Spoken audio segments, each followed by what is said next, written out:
Late to the party as usual. Always on my own time. We call it lake time. Hey, it's Care. Welcome to Montek at the Lake. I know it's Saturday, but I'm going to do a flip through Friday anyway, because Friday yesterday was a no tech zone for me. Usually I save that for Sunday. Yesterday seemed like the day to do it. I'm going to call those studio days because I got so much done in the studio. I can't wait to show you all the fun stuff that I did. I worked in my little round journal, and I think I have all the front pages done. I have a few to do on the back, so don't look at the back pages because that'll be a part 2 when those are done. So for now, we're just going to do a quick flip. Little round journal. This is inspired entirely by Carrie at Carrie's Mixed Media Art. I'd never seen a round journal, and I made one straight away. I found the round a little difficult at first, but the more I did, of course, the easier it got.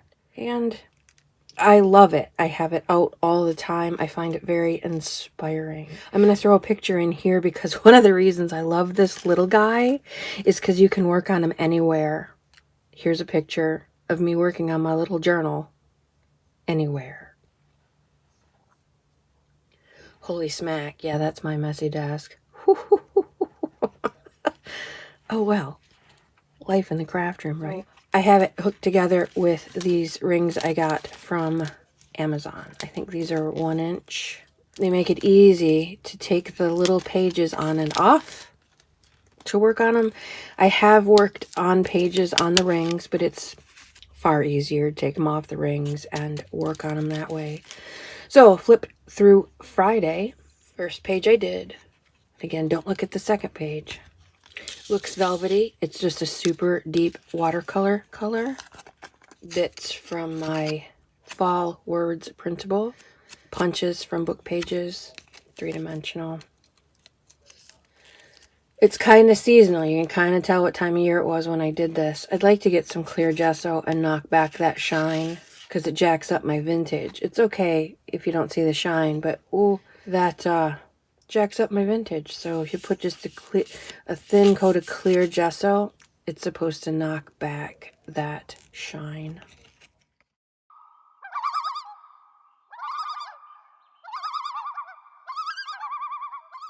Took it down quite a bit. I think maybe another coat should do it because that leaf is pretty shiny still. But it took the pumpkin down quite a bit, my homemade Mod Podge. So I think another layer will do, and I won't have to buy a new product for a few minutes. How nice is that? I did different sizes just to make the best use of the watercolor scraps that I had. These are all watercolor pieces of watercolor that I had scribbled on or did projects that didn't work out or whatever, and I just used the scrap.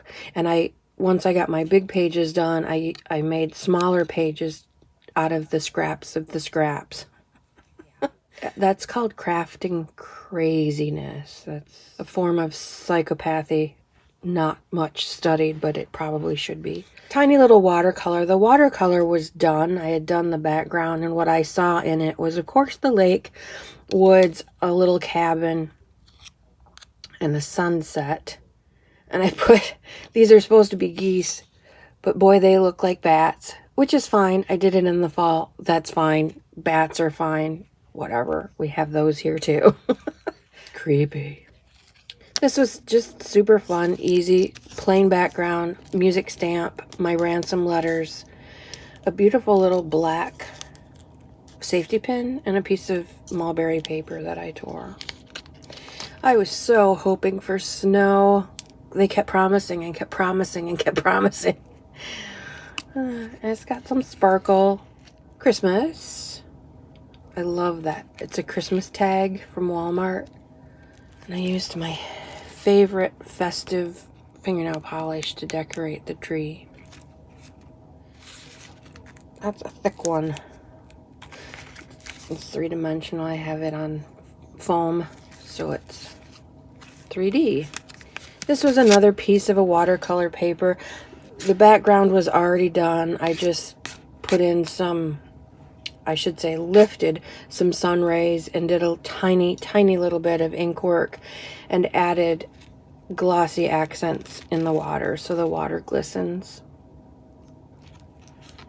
Can you guess what time of year this was? These come out. I just thought it was fun to do something a little interactive, sorta. These are so cute. They're embroidered stickers. One of my nieces got me for Christmas several years ago, and of course I'm hoarding them. Some sparkly hearts, because what's Valentine's Day without sparkle? This is one of my favorites. It had all the blue on it, and the first time I looked at it, it looked like a galaxy to me, and so I did sort of a galaxy thing with a white gel pen. I don't think I have a picture of it. I know it made its way on a video eventually.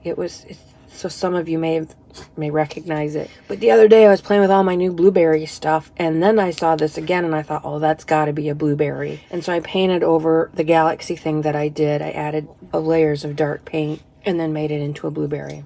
And of course it's one of my favorite bits in the journal now. I've been binge watching Michelle at the Creative Cove videos. If you're looking for help in drawing better, or you're interested in taking up sketching, I can't recommend her channel high enough. She makes it very doable, very easy. She's an excellent teacher and incredibly inspirational. She makes it, you could do anything. You could do anything. I'm making so many projects based on her projects and her videos, all upcoming. And this is one of them. I sort of copied one of her mushrooms. Not really, but sort of. Her whimsical mushrooms. She has a beautiful printable of her whimsical mushrooms on her Etsy shop. I'll link her channel and her Etsy shop below because they're so fun. Not only to tear up and use in your journals. Again, you can print these any size. You can make little tiny, tiny mushroom stamps if you wanted to. You could print it as is, cut it, fold it, and have a wonderful little fairy cottage concertina or journal, you know, just a little tiny thing. You could blow them up and it could be the cover of something. There's so much you could do with her sketches. She's very generous with these. Anyway, I used that one as inspiration for this one. I loved his little tipped hat. I just love that, and his spotted body. But of course mine is different. Mine usually have infinity doorknobs. A little infinity sign. I usually use that as my doorknobs because I've made quite a few of these since buying this and watching her videos. More on that upcoming. But that's where this little guy comes from. Completely her style. I grunged up the white of the page just like she does. I stamped it just like she does. I threw some watercolor at it. Actually, it already had some watercolor on it. Then I did my sketch and my white pen and spattered it some more, messed it up some more, and I'm quite happy with how it turned out. Thank you for that, Michelle. I'm learning so much from you. Thank you again. This one I think is fun too, some more interactivity. These are just hanging on the ring. Both sides are done. It's just bits of paper. It's just stamping. This is a stamped napkin, one of those craft colored restaurant napkins that I stamped. I put that as the base, threw on some scrap bits of paper, did a white stamp of one of my favorite rubber silicone stamps. Some washi. That's all printed on there, but I did add a piece of my own washi just because the green was just too plain. But I quite like how that turned out. Easy peasy. Another thing I like about working in this little tiny journal is it's little tiny. You can do one of these pages. I have all that crap that collects on your desk. These are still from way back when I did my receipts thing, which, by the way, I thought I was being oh so original and I'd never seen it anywhere before. A couple weeks ago, I found a girl that she said, "You have a lot of these. We all have a lot of these." And I said, "What?" And watched her video, and she made a huge masterboard of her receipts. I'd never seen her channel before, never seen her before. She did her receipt masterboard about a month before I did mine. Again, the universe at play. Ideas are out there. They're not just ours. When it's ready, someone's going to do it. So that's what that's from. But, little bits and pieces of just stuff. Here's an idea. I felt like I was never, ever, ever going to finish. And so I just took out, I don't know, maybe 8 or 10 pages, and I'm almost done. You see? There's ways around it. I don't have to struggle, I feel like this is taking forever. Just take some of the pages out. that's because I'm going to do another one. So I've been collecting all these little bits and pieces for this project. And I just keep that off to the side. And when something comes up, I just toss it in there. And it finds its way into my book. I'm not sure what inspired this one or not. I didn't know that it was iridescent white until I got it out of the tube and started putting it all over the place on another project. And I thought, oh, well, that's pretty. But then I didn't want it on that project. I already had it out of the tube, so that's where that came from. Now it's all coming back to me. Piece of my favorite washi tape. My Four Bostons and Bean. That started the whole thing. Just Boston inspired. Go figure. A little bit of music from the song Prisoner of Love. And of course I put paw prints all over it because I am a prisoner of Boston love. Yes, I am. Dog love just has me. And this is one of my challenge pieces. You see there were several. So some miscellaneous watercolor, but some that I had scribbled. I must have got a new set of markers and was trying something because there's a whole bunch of these bright, obnoxiously painted, scribbled pages in here. So this was one of my challenge pages, and what I did was essentially cover it up, but I kept some of it. And that brings us back to Do, Re, Mi. So that's my flip through Friday. I hope you find some ideas and inspiration here. Thank you to Christina Scheck for hosting this open open collaboration. If you've not tried a round journal, I highly encourage it. It's just so fun and easy. If you don't have rings, just tie some embroidery floss or string or twine in a bow so you can untie it and tie it. You don't need anything. You don't have to have watercolor paper, mixed media paper, glue book pages together. We all have lots of those laying around. Use some of your scraps and make circles and make your own.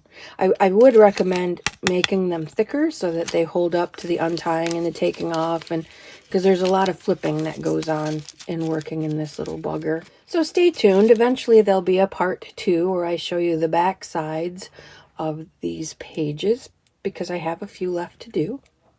You have a lovely, lovely weekend or day or evening, whatever it is where you're at. Go love up your beastlies. Mate at the lake. Out for now.